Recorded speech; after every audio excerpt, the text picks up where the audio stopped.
And I want to just, first of all, thank all of you for being on the panel today and sharing. And I want to address a question to Mr. Stephen Greenhut, if I may. Recently, areas in my own home state of North Carolina that were devastated by Hurricane Helene are now dealing with wildfires ourselves. Unfortunately, in the last couple of weeks, the aftermath of the storm's destruction has been providing fuel for these fires.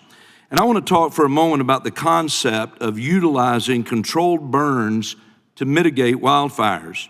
I know there are prescribed burn projects that happen in my district, and I think it's important that they continue, but it's my understanding that implementing prescribed burns has become more difficult due to the regulations in California. And Mr. Greenhut, are there significant barriers that exist in California to exercising these prescribed burns? And if so, what are they?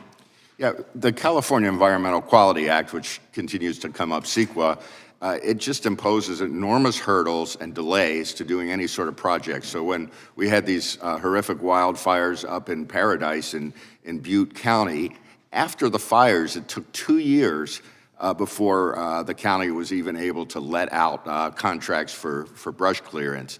There was a previous fire where it took 18 months, I believe, to get a CEQA approval to do some brush clearance, and the community was destroyed shortly thereafter. So CEQA was a huge hurdle for everything. And one of the points about CEQA, we hear a lot that, we need these regulations to protect the environment. But the CEQA delays and lawsuit process doesn't help the environment. I was just looking up, 49% of lawsuits, CEQA lawsuits, are public projects, and many of them are environmental projects, including parks, university housing, renewable energy. 80% of them are infill projects, which are, a lot of people in California say we need more of those to deal with climate change, and yet the lawsuits target those projects.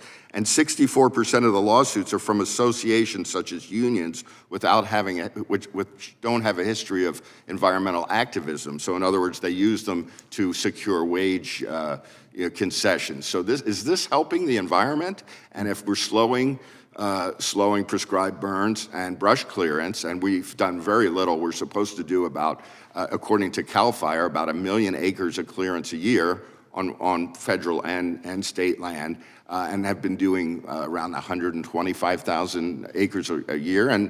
And the governor said we need to do more of it. It's just we haven't seen more of it, and so yes. Well, and that was going to be a follow-up question. I understand that Governor Newsom publicly committed to step up the rate of mechanical thinning and prescribed burns in order to clean up the excessive fuel in the forest. And again, I'll just ask you, has Governor Newsom followed through on that commitment at this point?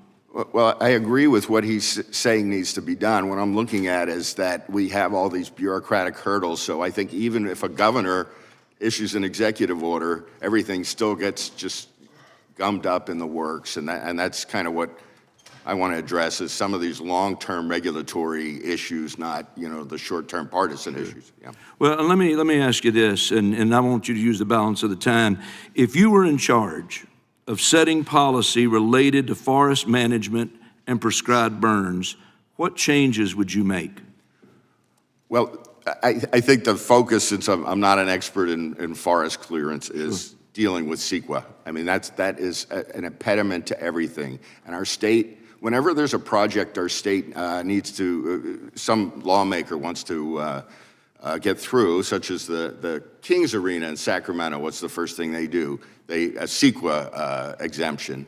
State has offered CEQA exemptions on different high-density housing projects. I agree with that. It's just that we need to do it in a far-reaching manner so that all sorts of projects are spared the delays, the added costs, and often developers and public agencies don't even propose projects because they know it's going to lead to lawsuits and years of litigation and higher costs. Well, and again, let me just say in closing, I want to thank all of you on the panel for what you're sharing. I don't think anybody is here to exploit anything today. I think we're here because we want to get the takeaways that can help us prevent anything like this from happening again. Certainly, I feel that way for my own home state of North Carolina and others around the country. So thank you, gentlemen, for sharing. Gentleman yields back.